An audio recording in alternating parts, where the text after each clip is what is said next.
Hello chess friends and welcome to Jozarov chess channel and welcome to another spectacular game from the Chess Olympiad in 2024 that's going on now in the beautiful town of Budapest in Hungary. We have here Valentin Dragnev from Austria against Magnus Carlsen from Norway in a crazy line variation of the Philidor defense. And although maybe this is not a match that's going to decide who will be the winner of the Chess Olympiad in 2024, I simply had to show you now this game because it's so crazy, so epic with really spectacular tactical shots all over the board. And also we have to mention while I'm recording now this video, still the match between India and China is going on. This is now, I think, the game for the throne. Of course, in the later stage of the evening, I'm going to cover at least one game from their match. It's, in my opinion, really the most important match from the Chess Olympiad in 2024. So let's see now this game. Valentin Dragnev with the white pieces open with the move e4. Magnus' response was d6, which was already a huge surprise. I have to just adjust some settings here with my audio. Okay, here already is huge surprise by Magnus Carlsen, d6, the first defense. We have now the move d4, and now after knight you have 6, knight to c3, e5. We have now the standard idea of the first defense. You want, of course, somehow with the black pieces here simplify the game enough, but I think if white goes after d takes e5 into exchange of pawns here in the center of the board, white will simply not gain so much. You can get maybe an attack against this pawn on f7, but then after something like this, bishop to d6, I would say this is a pretty equal position. Maybe slightly easier to play with the white pieces, but Magnus Carlsen, believe me or not, played very often even this line, so he's a master in this opening. So probably he wanted to also deviate a little bit from the standard openings that, of course, everyone knows. So here from e5, Valentin Dragnev played now the standard line, knight to f3. We have now the Philidor defense with move knight to d7, the so-called line variation. And now here bishop to c4. Although I like now more when I play against the Philidor, or when I play against the first defense, I like more this new Stockfish approach that I've seen. I've also analyzed one beautiful gameplay by Stockfish in which Stockfish played an amazing idea with rook to g1, immediately going for the flank attack with g4, g5 and similar stuff, then bishop to e3 and then queen to d2, queenside castling, and you have really a fast attack. But okay, bishop to c4, still I would say the standard line pardon me, against these positions, against these types of structures that Magnus Carlsen built so far. Here we have bishop to e7, castling, and now a4. This move a4 is, of course, anticipating here black's possibility, because black in many occasions is trying to play a6, b5, or maybe c6, b5, is trying to make progress on this side of the board. So here we have c6. You see now a4 is a very nice prophylactic move here by Valentin Dragnev, and now h3, h6, bishop to e3. Good move also by Valentin Dragnev. He played h3. Now he can develop, of course, his dark square bishop, and the dark square bishop cannot be challenged anymore by the knight on g4. We have here rook to e8, a5. Here Valentin Dragnev is expanding on the queen side, and now we have e takes d4, which becomes now, believe it or not, even a theoretical novelty here by Magnus Carlsen. He's releasing the pressure a little bit in the center of the board, forces, of course, now reaction by white. Queen to d4 will play by Dragnev here, and now a bishop to f8, going simply for the e4 pawn. The e4 pawn becomes now an object of the attack now by Magnus Carlsen. We have now rook from f to e1, connecting now the rook also to the pawn. If something gets too endangered here, then you still can clear the e file and connect now the rook to the defense of the e4 pawn. Queen to c7. We have now bishop to f4. Magnus has also a weakness in this position, which is, of course, the d6 pawn. Now Valentin Dragnev is trying to build very huge pressure against this weakness. We have now knight to e5. Magnus shuts down now this diagonal by the dark square bishop, and now bishop to e2. Again, Valentin Dragnev has to react because the threat was obviously here something like knight to f3, g takes f3, and then bishop to h3 would, for instance, pick up the pawn in a potential line. So that's why bishop to e2, bishop to d7. Magnus is now connecting his rooks. Rook to d8, obviously he's trying to play, and maybe, if possible, if the position is allowing it, maybe in some lines even push the pawn on d5. That's, I think, also a progressive plan when you play the line variation of the Philidor defense with the black pieces, but it's a long run. You have to really prepare this move, and I think in this almost open battles, you don't have so much time to prepare this kind of move. But as I said, first of all, bishop to d7, preparing rook to d8, and maybe if possible d5. Bishop to g3. We have now a6 here by Magnus Carlsen, because he wants to play rook to d8, but then the pawn is hanging, so that's why good move here by Magnus. And now comes the first, I would say, critical moment of the game here. Valentin Dragnev plays now bishop to h4, and this move is not so good because okay, you are attacking the knight, you are of course trying somehow to mess up a little bit also black's pawn structure in front of the king, but this is not good because you should prepare here a beautiful idea with the move f4. Because you have here, when we watch now this pawn structure, let's evaluate a little bit more this position. You have here a huge advantage, or at least some kind of an advantage, with this 4 versus 3 pawn majority that you have, and then you want to let these pawns roll on this side of the board where you are better. So that's why I think a better choice was here to play knight to d2 with the preparation to play the move f4, and then after something like c5, okay, maybe black can have his fun, but now of course he has maybe a weakness here on d5. Now after something like bishop to c6, f4, and I think this is a good position for white. Here white should be even much better, I would say. Then afterwards we can play bishop to f3, simply keeping everything glued together, everything compact here.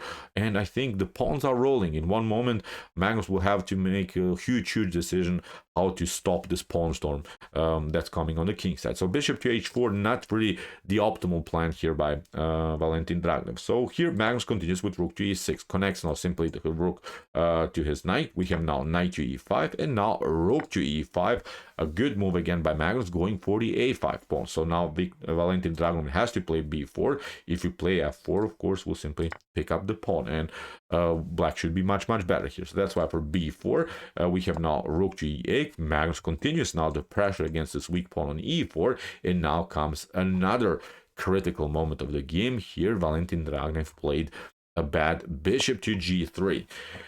Another mistake, I would say, here by white. I think Valentin should have simply stayed on his main plan that he tried.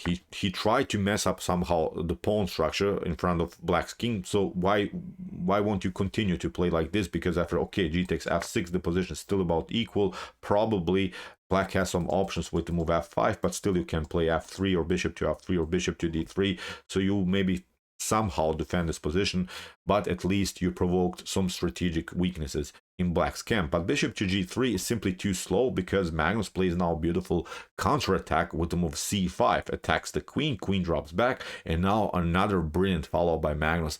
C takes b4, simply sacrificing the exchange now, but going into now really a dynamic position where the bishops are now coordinated towards the queen side, and this pawn on b4 is really unpleasant to handle. It's really occupying many spaces here. It's holding now the whole queen side, and now after knight to d5 that Valentin Dragnev had to play, now also the c file is open, and now Magnus has a clear target where to attack. And here, believe me or not, the engine gives here already a much better position for black, although down the exchange, but now black is already dominating all over the board. And here after knight to d5 and knight takes d5 that Magnus also had to play, again Valentin Dragnev doesn't react correctly. He doesn't find the best solutions.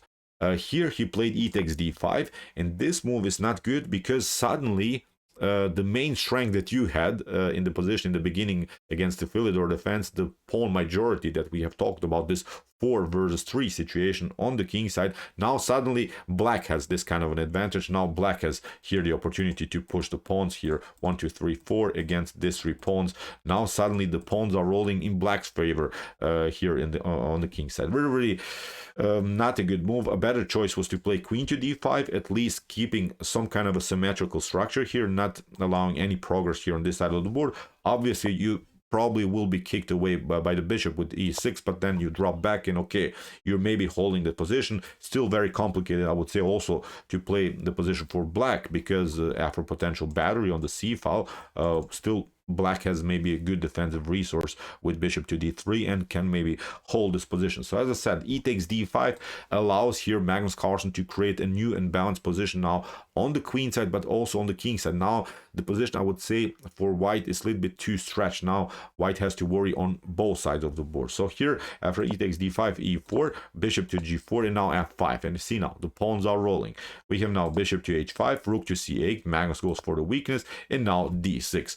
Good move, I would say, here by Valentin Dragnev. At least he's provoking something. He's spicing up the game, because here bishop to d6 wouldn't be so good, because then you get this one, queen to d5, and now look at this, you're losing even here material.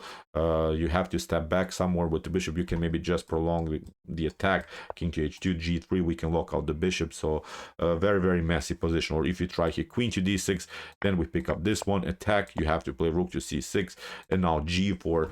Now suddenly the pawn chain will be split here, and I think white is breathing again in the game. White can get back into the game. So that's why after move d6, Magnus Carlsen realized the potential threats on the d file, played now count queen to c5, c3. Another mistake here by Valentin Dragnev. Here he has to play queen to d2, because again it's a tough quest here for Magnus to pick up maybe this pawn, because you lose also the pawn on b4. Or maybe you can try, I don't know, to play something like rook to c6, going for this one, but then after rook from a to d1, rook to d6, queen to e3, and after f takes e3, at least in this scenario, again, white is holding somehow the position. You see, at least the pawn on e3 is stopping now the potential f4 move. So at least here in this scenario, queen to d2 is holding the position here for white. But he plays c3, really an unnecessary move. Magnus, of course, takes. Why not? He said, thank you. I have now advanced even my pawn further here.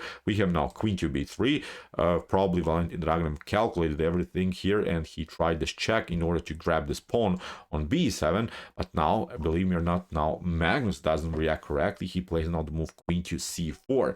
And this is not good, because Magnus actually loses another tempo with the queen. A better choice is to play simply king to h8, and after queen to b7, you have this one, bishop to b5. You now lock out the queen, and maybe in the potential line d7, you still can hold the pawn, and suddenly this pawn is marching with the support of the dark square bishop. I think then you have a great game here from black's perspective. But Magnus plays now a mistake, queen to c4, which allows here, believe me or not, Valentin Dragnev even to get back into the game. There is now a very cool line that Valentin Dragnev had here. He first of all played the correct choice. Queen takes b7, attacks the bishop. Magnus has to lose another tempo with the queen here. But now here Valentin Dragnev had a beautiful tactical shot, which he unfortunately missed. Still, I would say black is better, but with this tactical shot, I think he could have turned things around, maybe even squeeze a draw out of this position, because here a very cool idea is to play the move rook takes e4. The only way to hold somehow this position, look at this, after f takes e4, now you play bishop to g4, queen to d6, and now you pick up the bishop here, you attack the rook, and now, okay, white is down a pawn, but these are opposite colored bishops, and maybe if if white manages to create some kind of a blockade, if white creates maybe a fast run here with the king towards this pawn, this could be then maybe even a drawish position. I would say, of course, much better again for black, but what you want to get is at least some kind of a drawish opportunity. Here, after queen to e6 that Magnus played, now Valentin Dragnev tried queen takes a6, and now I would say the position is collapsing here. It's not so good. Magnus is keeping now his beautiful bishop pair on the board, plays now first of all bishop to d6, and there are even new tactical problems here for white to handle, even some ideas like queen to e5 delivering checkmate and similar stuff. So here queen to a7, white is trying of course to battle, but now Magnus simply pushes the pawn further.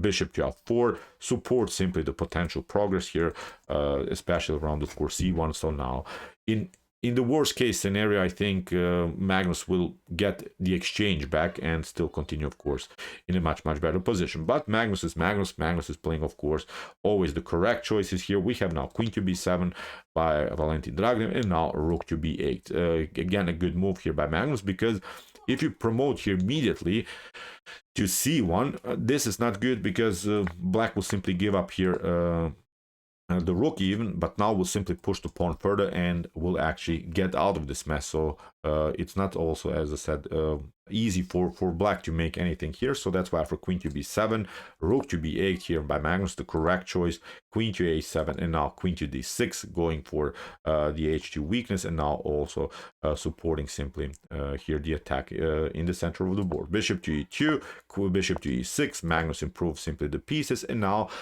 here what I really like is now this move, great move here by Magnus Carlsen, king to h7, which is when you see now why is this move so important, Magnus is realizing that there could be a beautiful check possibility by white if white, for instance, promotes the pawn.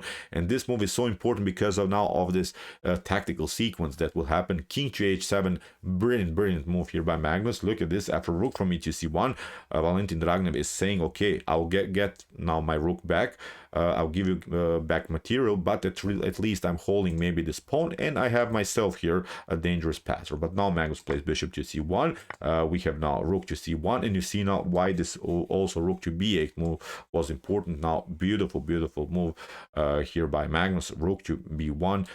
Here if you try something like this, then you get destroyed obviously here on the first rank, and also you see you're not vulnerable to some checks because you played previously king to h7. So here after rook to b1, we have now queen to e3. Valentin Dragnev is trying to battle, but now a beautiful follow-up, queen to d1 here by Magnus Carlsen. Here white tried to push, and now after queen to c1 in this particular position, here Valentin Dragnev resigned. So why did he resign? Let's see now this potential tactical sequence, and you see now why it was important to play with your king here. Now after rook to c1, you can promote here the queen, but it doesn't come with a check. Magnus didn't rush with his attack, first secure the king, and now obviously in a sequence maybe like rook to f1, king to f1, you can promote a new queen, and it's game over here for white. So great game here by Magnus Carlsen. Incredible Purge / Philidor defense with the black pieces. Played an awesome exchange sacrifice in the middle game stage. Outplayed his opponent. We saw there were some chances maybe to make something, but we have to say it also Valentin Dragnev was low on clock. Magnus was also low on clock in this game.